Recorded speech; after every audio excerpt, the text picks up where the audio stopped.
Remember, patriarchy affects all of us. Feminism is all about the genders, the equality, the respect, all of that for all of us. Why is it that one gender has to be dictated to a point where there's uprisings when we are all there? And gender transformation should happen to all of us. So, because it's hard to speak like this with most men today, since COVID, by the way. So no. Your conversation is not balanced. You know. Okay. Oops. Where do I point? Oh, there we go. Yeah, so but your conversations is not balanced. At the gate, when I came in today, I greeted a security guard as I came out of my car, and he saw the song. I think he knows something about Sonke Gender Justice, and he's like, yeah, tell the women as well, or hey, but sharp. Okay, sorry about that, but how many times have you been beaten?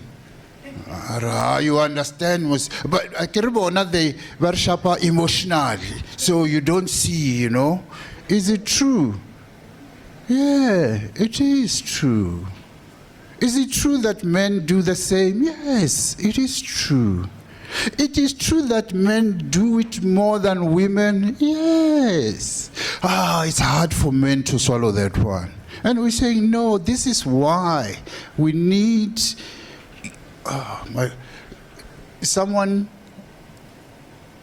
we have a board of directors in some NGO. The member says their niece was raped by the boyfriend. This is 3 days ago.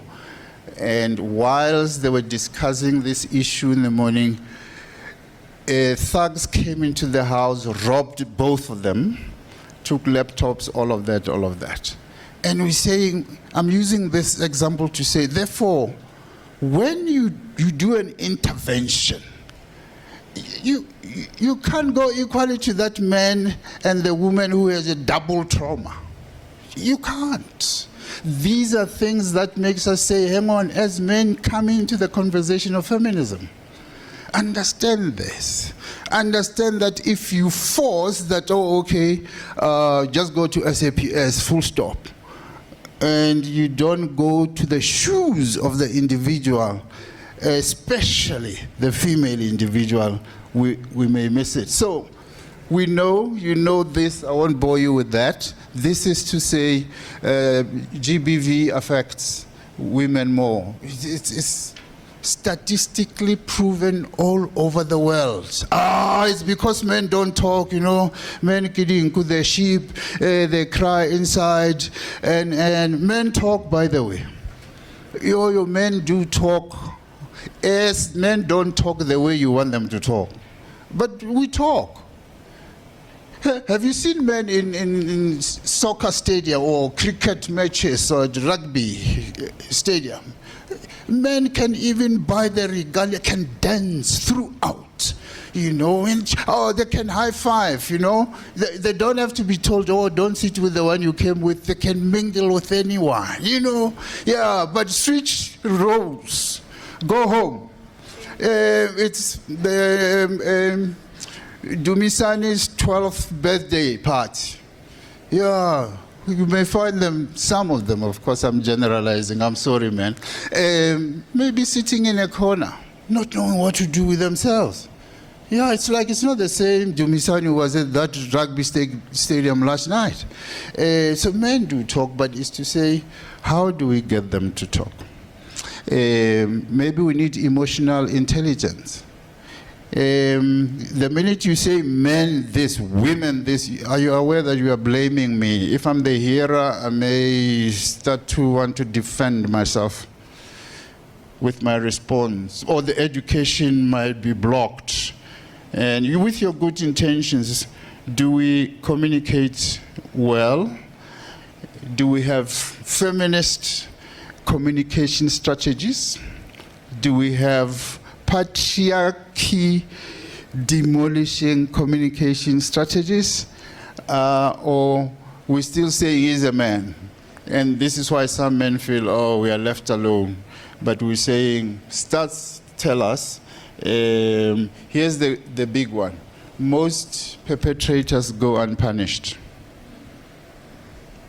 Silence. You know, we can pick anything and say it's a driver of GBV. Silence.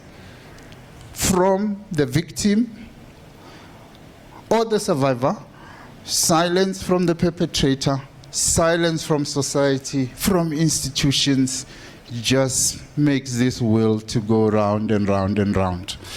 Let me vent once, I hope it's the last time.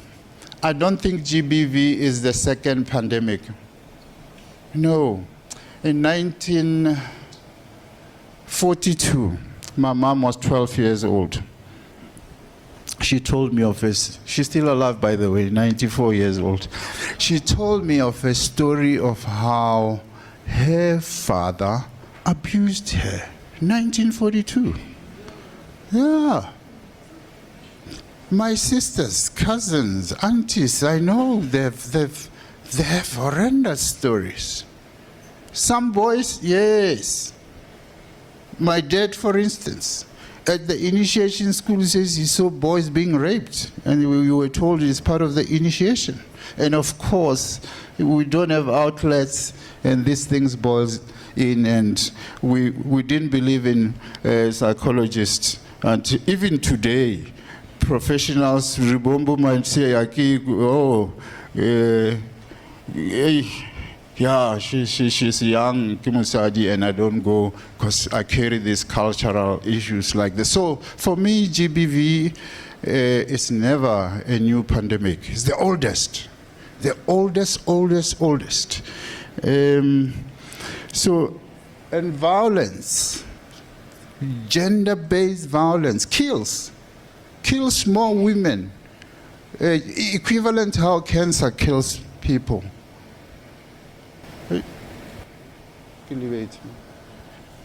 Oh, there we go.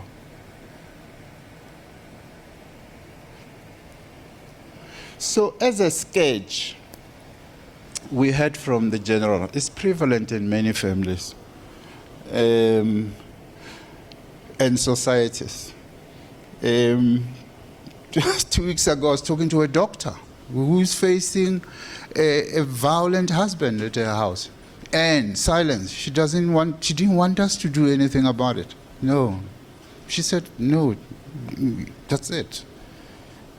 You know, so as many people get to experience violence directly, even indirectly, it's said that many women, another source, one for men, especially when we talk sexual violence. Many women would have suffered that in their lifetime. Children, yes, research tells us that there's a 50-50 when they're 6, 7 years of age in terms of sexual violence, child neglect. But how come that the same child, 20 years later, is not violent because they're female? And the man says, no, they are violent. Emotionally, yeah, we get it, and so forth. And how come the other one finds ways to manage the trauma of the past?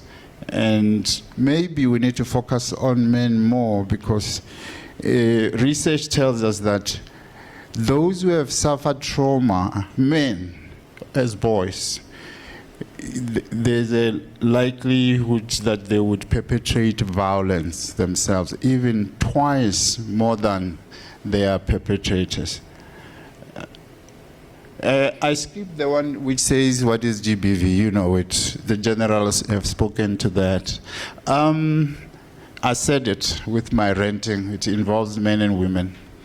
Yes, men, it does, but we can't compare. This 50-50 issue is so wrong. You know, at 15 years of age, I raped a girl with 3 boys. Go with me to a village in Limpopo. because I didn't go to initiation school because of what my father experienced, and he said, I don't want my child to go there, but therefore that resulted in me being ostracized. You're not a man enough. My father didn't even have cows, so therefore I'm not a man. I'm at home, I wash dishes. Oh, that just made things worse. Okay, now, of course, it's my sin, it's my wrong, but I fell into that pressure which said, okay, if you are part of those who go teach this girl who does she think she is, that she's not dating any of the boys in the village, she must be taught a lesson. This is from a soccer team of 30 young men. The oldest, the coach, was 30. How the girl was taken to a particular place on a Saturday morning, I don't know. All I know is I was there, 3 of us, with the girl. The ringleader was there. I was shaking like a reed. I've never had sex in my whole life. Nor have I ever had a girlfriend. Now I gotta be initiated into raping. So this guy sees I'm shaking, he gets the traditional beer and then Zol, marijuana, and says, you drink this beer, and then, no, you start with the Zol. You inhale in, hold it, and then drink. Yeah, and you fight to exhale. Yeah, and then he raped the girl. And then he says next to the second boy who went and raped. And then it was my turn. To this day, I don't know if I had an erection or not, but I know that my pants were down and I was top of that girl. Fast track, 35 years later, I'm in classes, I learn about the trauma of violence. Oh, it hits me. I go back to find this girl. She's a woman now married. She has never spoken to anyone about this. So I tell her I'm here to ask for forgiveness for what I did 35 years ago. And she started crying. She says, after you, 2 other men did the same thing. I'm with my husband, we're jolly, we're happy. He touches me, I cringe, I scream, I punch him. And it's like, you got demons or something. And then that's the default we're in, to say, because, but it's the trauma inside of me. So I went there thinking, look, oh man, I was going to just offload that thing, which I did. No, I carried a bigger load. And I sat for 3 months, feeling guilty and bad, until one day my sister said, do something about it. And the only thing to do is to change, is to teach the next boy, the next man. And that's what I'm trying. But then you look at this, the stats of GBV are so incredible.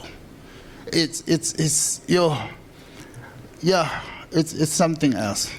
Females in the households, the crimes, we call them honoring crimes. Violence, it's the most important social and public health issue we have in our country. And I cannot say,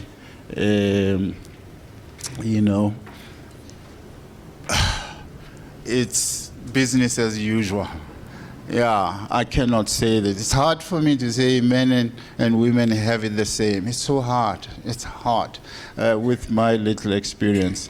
50% of South African women identified as victims of some type of intimate partner violence, even if from the ex-partner. And 40% of South African men, I'm one of them, disclosed being physically violent towards a partner, in my case, even sexually violent. Have I not been violated by a woman? I have. Yeah, I have. Yeah? Does it make me think that we are equal? No. It doesn't make me think that way. So what is the cost of GBV in South Africa? We're talking up to 42.4 billion rand.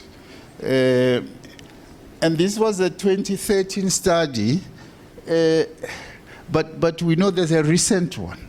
It talks to similar data, the cost of GBV in our country. Why is it that it's not a national emergency all the time. G20 is coming to South Africa. Have you heard? Yeah. Do you think we'll talk about GBV? Nigeria has, we want to, collaborate with Nigerians more, business-wise. Nigerians may have, a 5-year visa in the near future, and they can have multiple entry points. When they're business people, of course. Do you think it will include women in business in Nigeria specifically as a subsection of this agreement? Maybe not. Why is it that with COVID we're able to say, if I walked in here without a mask, you would have said something? Why can't we get to that level with GBV? If somebody starts lights a cigarette, someone from us will say, hang on, don't smoke here, go and smoke outside. Why is it when it's GBV, we are happy that we ratify the laws? Oh, there's a policy. Yes, it's there, okay? Yeah, let HR deal with this. Let the chairperson of the Women in Mining deal with this. Why is it not something that is a societal issue going forward? The consequences, we know them. Low self-esteem. And then we say, oh yeah, maybe women are just slow in boardrooms, perpetuating patriarchy. No. Where is, empowerment? How many of our colleagues are languishing in depression and bipolar? Can you imagine a woman who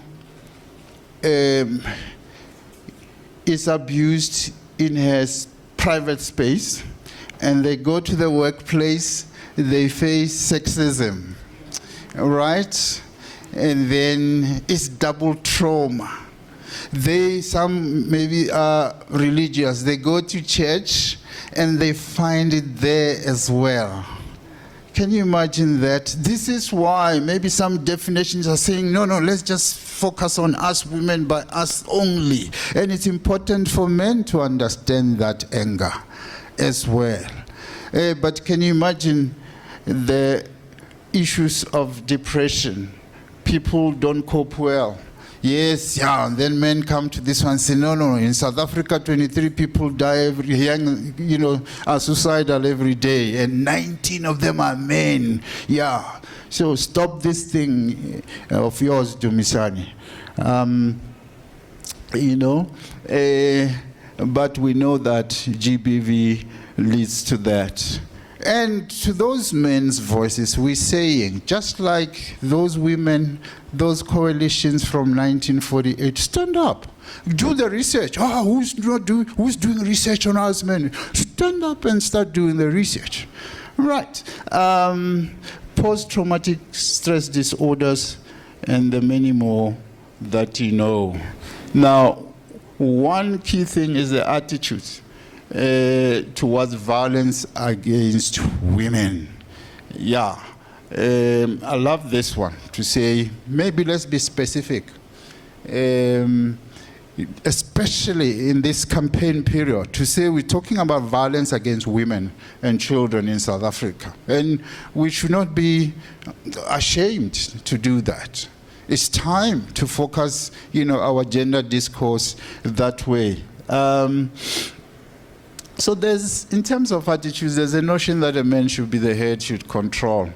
It happens. The doctor was talking to you about a similar story. And she said to me, look, I've learned to adapt. Don't worry. There's things I'm focusing on, not this one. I don't want to waste my energy on this one anymore. Some men believe they should discipline their partners, their wives. The same way when parents feel, no, we need to discipline the children the way we want to, there are men who feel the same way about their partners. If it's a great mistake, then the husband is justified in beating his wife. Why not? He says a cow won't be obedient without beating, meaning the woman can't think enough. Like a horse, you need to put some bridle to pull and show direction. And many other quotes from men who have and harbor these kinds of attitudes.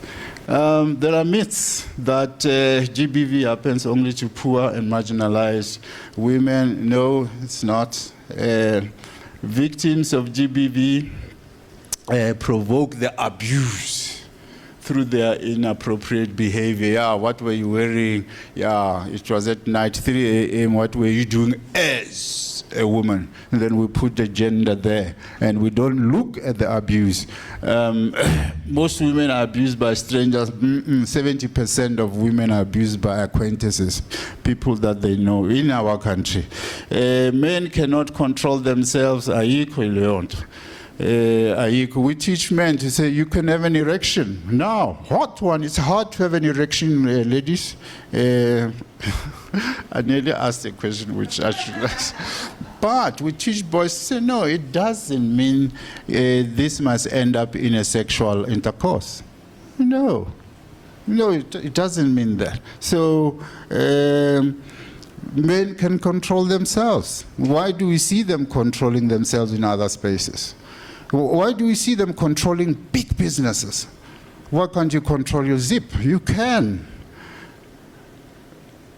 So, interventions. We think it's critical to have legal interventions.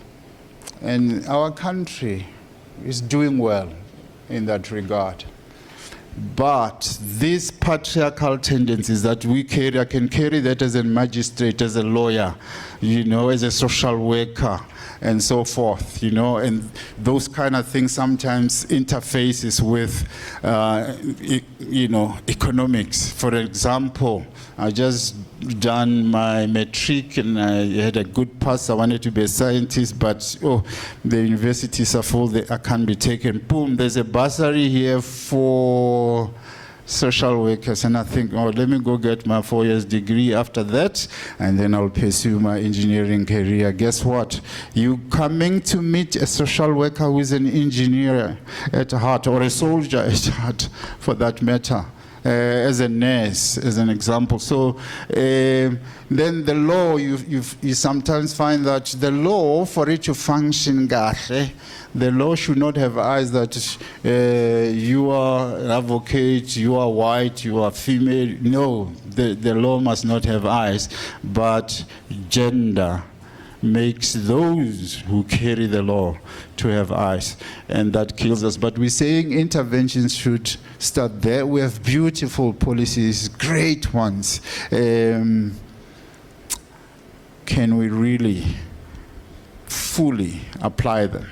In South Africa, women again stood up and said to the president, do something about gender-based violence. We want a national strategic plan to deal with this thing. What's your plan, government? We have it today. 2020, we have it. Where is the money? Can anyone here tell me we have, like I showed you, there's 43 billion rand, which is wasted by GBV. Do we have a fully fledged budget to deal with GBV from the national strategic plan we have in 2020? It's 4 years down the line. We're even talking about localizing it. Where is the money? Social interventions. Here's a beautiful one. If our interventions can combine the two, because on the social one, when you talk the NSP, look at the pillars, all of those 6 pillars, if they then combine with the law, I think we can go somewhere to deal with patriarchy moving forward. Legal mechanisms, of course, we have the Constitution. The General spoke, I don't know if she spoke to the criminal law, And we have the NSP, which I just alluded to. So what are some of the challenges, except that people can go with, these gender norms? I've spoken to how implementation is wobbling. Lack of confidence in the judicial system, especially at the entry door of the judicial system, which is reporting cases to the SAPS. We know that only 1 out of 8 women report sexual violence or even GBV in our country. We even questioning the statistics from SAPS. We think it's not it. Okay? Now imagine how many other cases we have there. But it could be because people don't have confidence in our judicial system. There are high levels of impunity. Only 8% of reported cases result in prosecution. Yeah, some researchers clap because I think in 2009 we're saying 7%. So there's a 1% increase. What's that? Why not 100%?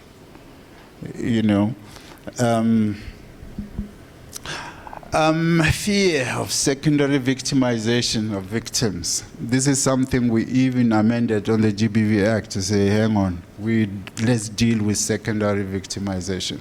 Train whoever in the system. Here's a political one. Legal justice is not the only form of justice women seek. My wife was telling me, she was a banker, she's telling me that there was this manager at the workplace who'd be touchy, you get to the lift, he's touching you. She said one day she went to the office, told him to stop, he didn't. And then I don't know why she didn't ask me, but she asked another male guy to call that guy, the manager, and said, you stop what you're doing, you're harassing my girlfriend, Rose, and other women there, I'm coming after you. She says this guy was shaking and he came and said, I'm sorry, someone called and said, I did you wrong. Sorry, I didn't think it was too serious, I'm sorry. And he said, I'm touchy to other women, and I would stop there. Please tell him not to come after me. And I asked, did the behavior change? He says, yeah, actually it did. Yeah, he will be in the lift and he's like, oh, am I too close to you?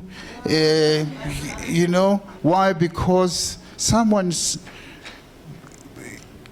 found a way to speak against. And imagine if most men can speak against violence that is perpetrated by men to women. Can you imagine where we'll go together? And we're not saying if that man himself is violated, nothing should be done to them. No, let them go.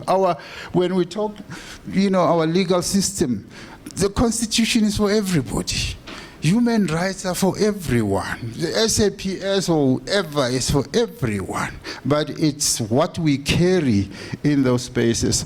So do we pause and ask what women, victims, survivors want?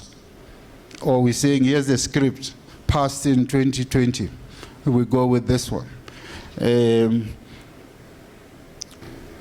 So why do we have to work with men? From the little bit we have shared now, you may think of reasons. Because we need to uproot inequality, just inequality, in everything between the genders. It's key in advancing gender equality when we deal with inequalities. We're targeting men on those. It will promote behavioral change in men and boys. And that manager at Standard Bank, hopefully that behavior was sustained, I don't know. It will make GBV a societal matter.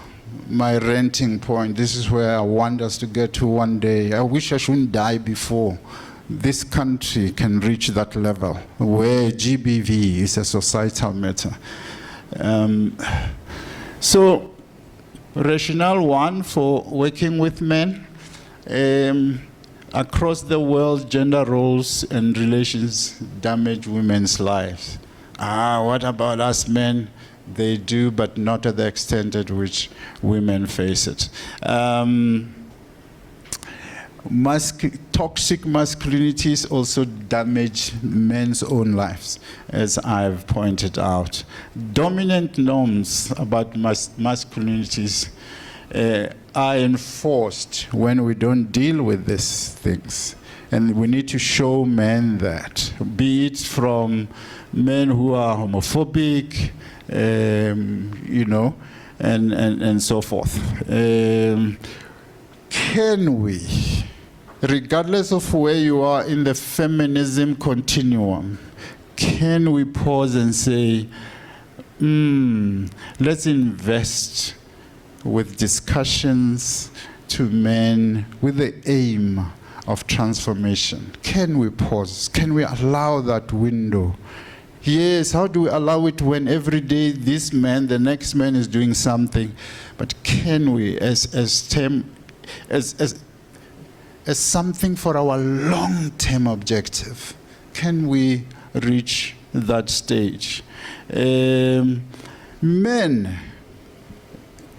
if we approach them, they can embrace gender equality.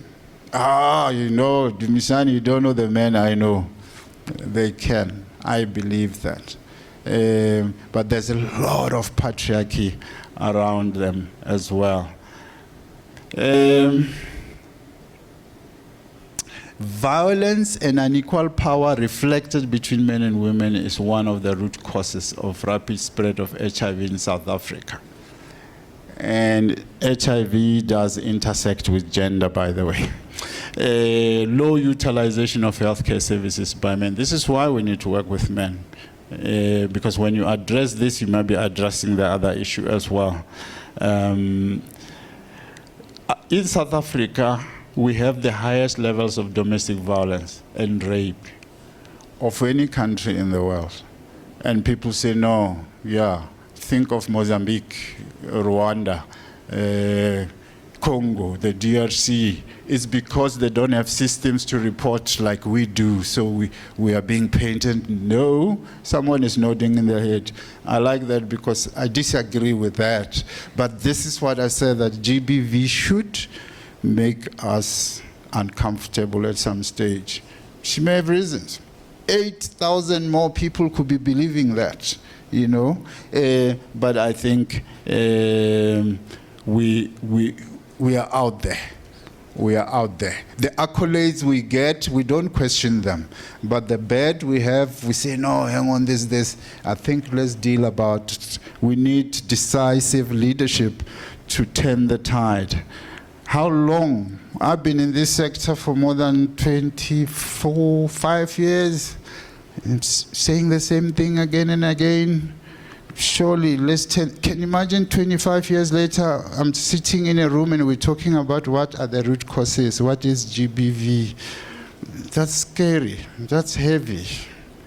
Shouldn't be saying, which areas are the hotspots that we just focus on them only because everybody else now is on par about dealing with this. So, in terms of strategies, did I see the sign?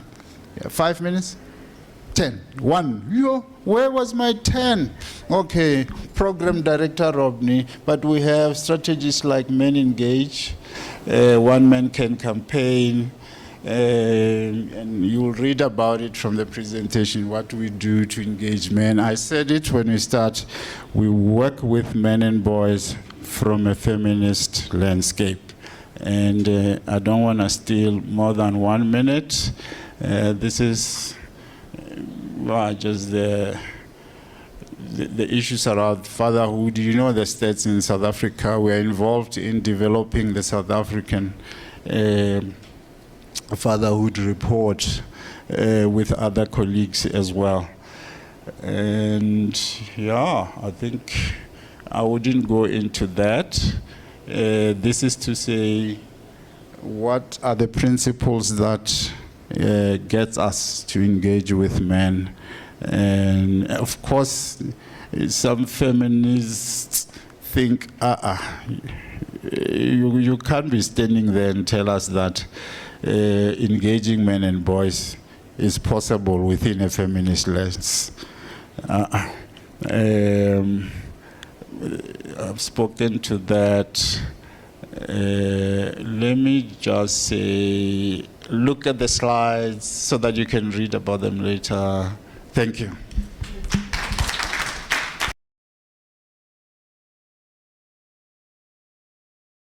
Ladies and gentlemen, can we take questions for Ntazi Dumisani? Okay, here's one question, then two, then three, then four, in that order. Okay, I'm going to start with a little bit of a statement first, and then the question will follow. Know your purpose in a gender role and relationship, spoken and understood before marriage. And as a workforce, understanding your purpose in a role you are contracted to. Do you feel people understand these obligations before entering into contracts, marriage and work or otherwise? Are our children not educated enough by parents to prepare them for the life in the business world?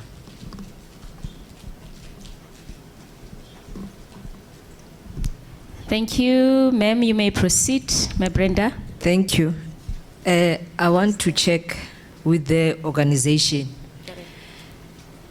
Most of the time around this 16 days, the cases are higher. So I want to check with the organization. Do the organization go to workplaces on regular basis, or is only on this period of 16 days? The second one, they say a child who grew up seeing a father abuses the mother, is likely that that child will be aggressive or violent. The organization, how, when you work with boys, how do you assist kids who grow up whilst you are assisting them, who grow up in violent home? Because I believe the root cause of young men or boys starts at home with dysfunctional families. When they experience violence when they grow up. The other one, we are still an angry society, where as parents, when a child beat another woman, we applaud it because maybe it's my reflection. I was beaten as a woman, so when my child is beating another woman, I encourage that because it's my reflection. So I don't know the organization, how are we going to deal with the angry society that we are still living in? Thank you. Thank you, ma'am. I think it's the lady and then ma'am at the back. Thank you. Okay. For me, it's just a few comments and the question at the end. Firstly, the comment that I would like to make is, as you mentioned in that Dumisani Rebombo, to say women initiated or led so many march in fighting for the inequalities, as well as I believe as the whole country benefited from those march from women. I believe women are not as vulnerable as they are portrayed, because if you see those march, they initiated and led, they brought a positive benefit to the whole country. We are benefiting, even men, they are benefiting from those march from women. The second comment is to thank you for clarifying the stereotype that says men do not talk. I always find it so offensive as a woman if people, they will say men, they do not talk as much as women are talking. For me, I believe it's insinuating that women are talkative and they are the one who provoke men to beat them, because they will talk, then the man, when he's angry, so he will beat that lady because he cannot talk back. And there are men I know that are talking, and there are women that I know they cannot talk. It's vice versa. So for clarifying that, I appreciate that. And I wanted to also comment on when you were touching the types of abuse, where we emotional and psychological abuse, as a result, we may find that ladies, they do diagnose with depression. Unfortunately, we do not have that stats of women who were diagnosed with depression due to gender-based violence. Yeah. We do only have stats SEMEDA, physical abuse, and the stats of, which means our stats, we may find that there is underreported, as we do not have stats of women that were died due to depression because of gender-based violence.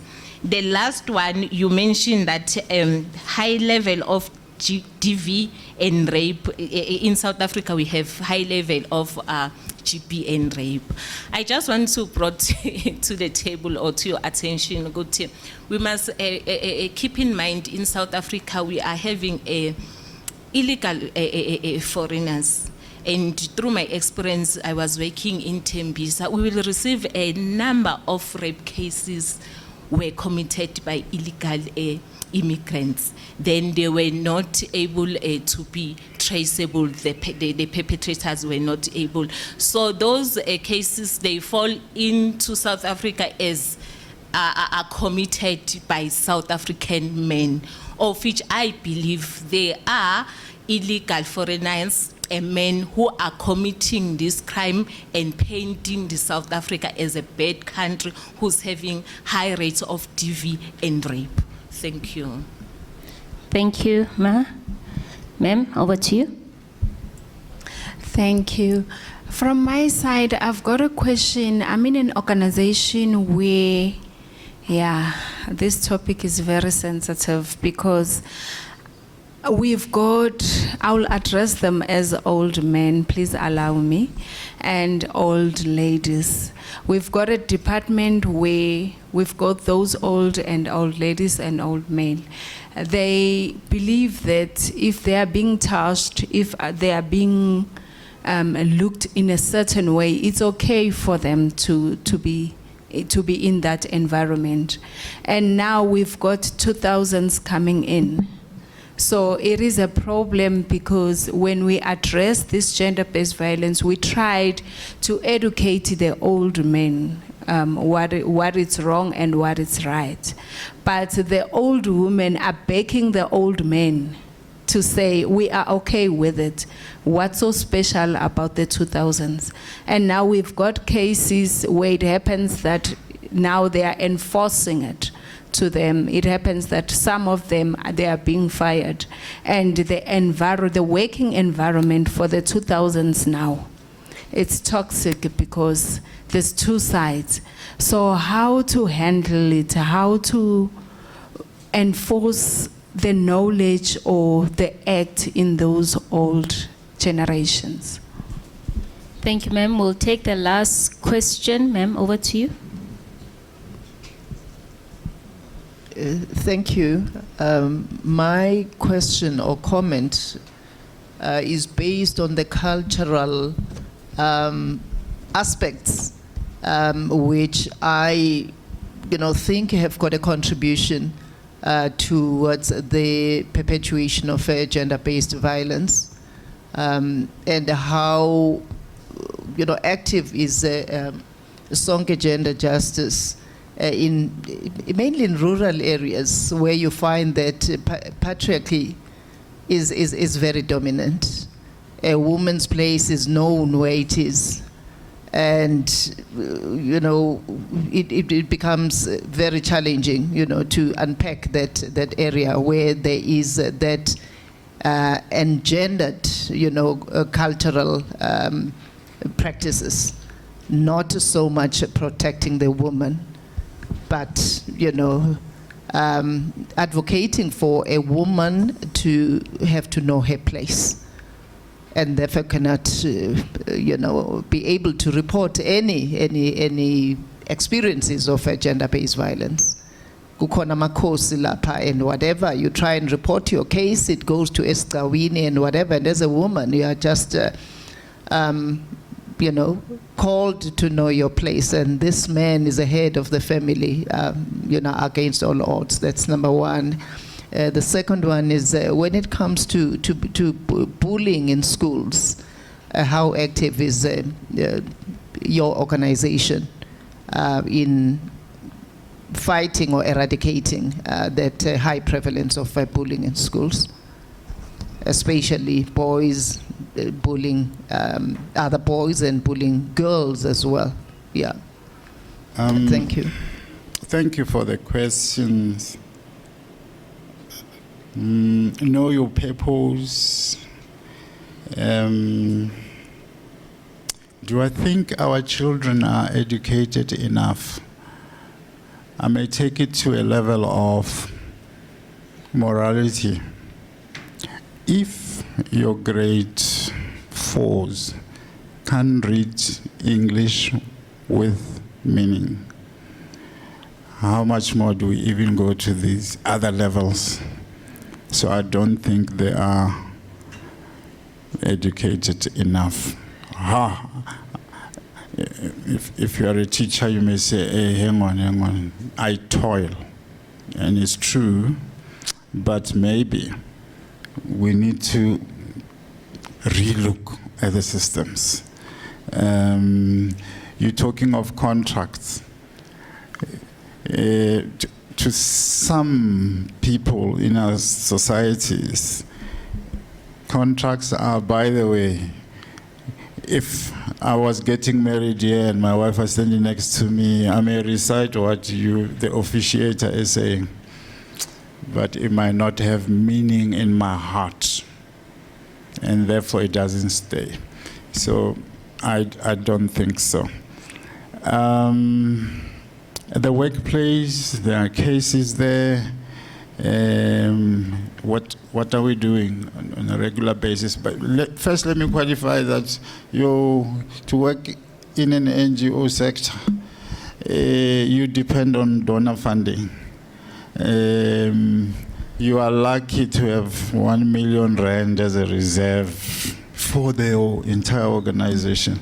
So the workplaces, most of those that we interact with say, hey, look at our social responsibility programs. We're doing something for the community.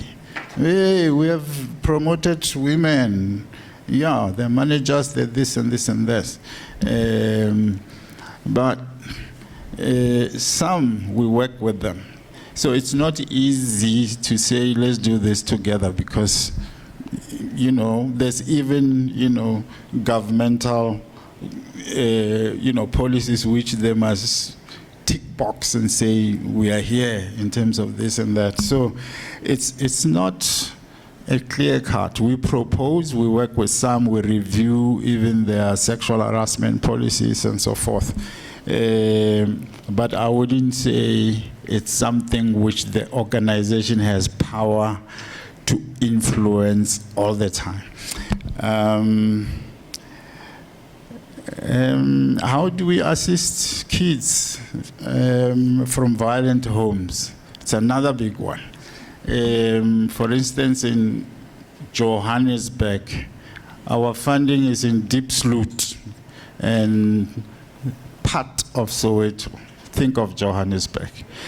So because of all of that, what we do is to say, here's organizations who are doing that kind of work, or who can add this angle of work in their communities.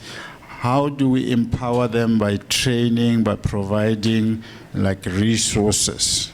not necessarily money because we are donor funded ourselves.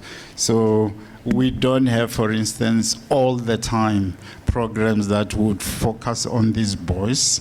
In other countries, others have funding to do that, like in Lesotho, as an example. But in South Africa, we don't, and we rely on other organizations that we can train. From time to time, in these two places I mentioned for Johannesburg, we take boys to camp.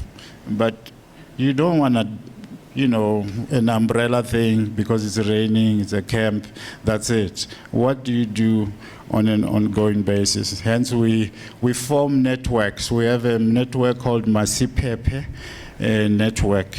It just ran out of funding, but we're trying to resuscitate that part because a group of NGOs with their little funding, we're saying, what can we do so that we shouldn't work in silos, so that we can be able to address things like this. We are an angry society. We sometimes even applaud violence. What do we do? Deal with anger or angry people. I can even add hurt, broken people. Now you ask them to work together. Will they reach the destination well? So yes, issues of mental health, our program director was talking to that. We encourage, even within the networks, to have, different officials from the different, practices to be part of the networks where they can give some of this work to our communities pro bono, because issues of poverty are key to the masses of our community. So, it's something which is a challenge, an everyday challenge, and sometimes it's important to focus on that first before we talk about gender-based violence. Men or society benefited from feminism. Women are not as vulnerable as we portray them. I like that. Yes, because if we say, it's the language. Maybe it's time we need to change the language. What are we saying when we're saying women and girls are vulnerable? What are we saying in terms of action? Yeah, that we're saying they're weak, right? Why do we say child marriage? Why don't we say it's rape? Because we know this child is not supposed to be raped. When in South Africa we say teenage pregnancy, why don't we say teenage rapes? So maybe I agree with you. The language around who's vulnerable, who needs to be empowered. Why don't we talk about empowerment for everyone, for equality? What I don't I don't agree with is the comment around women provoke men to beat them. No. Any person can be provoked by another person, but the one provoked had the power to control themselves, not to be violent, to walk away from the provocation, as an example. So I don't agree with the discourse around, because you provoked me, I should beat you up. Why don't I beat up this next man who provoked me? If it's rape, for instance, I'm this drunk. That's why the law has changed. I'm drunk, super drunk. I want to rape. And I go. There's 3 women in the room. All of you are men. I jump you in my drunken state and I go and rape that woman. Why is it that drunkenness didn't just take me to the first person next to me? So I don't agree with that. Old men, old women. I think it's linked with the previous question about what do you do in institutions, workplaces. The laws, of course, what do the policies say? I think you need to start there. One, train managers, because managers can carry these things, hidden in suits and all of that. Train managers, and therefore train staff. Oh, okay, we have identified a gap. So part of our wellness program should deal with that. It's a gap we have identified. How do we work with the older and women and men? I think have targeted programs. So some institutions, yes, 16 days of activism. Okay, I nearly said they can send you here, but they can do things, then that's it. But gender-based violence is a all-year thing. What are the programs that we're doing? Partner with NGOs that can do something on your behalf, ongoing. If we need to target men only, let's do that. Cultural aspect, similar as the organization. We have lots and lots of training materials on, traditional leaders, faith leaders. We even part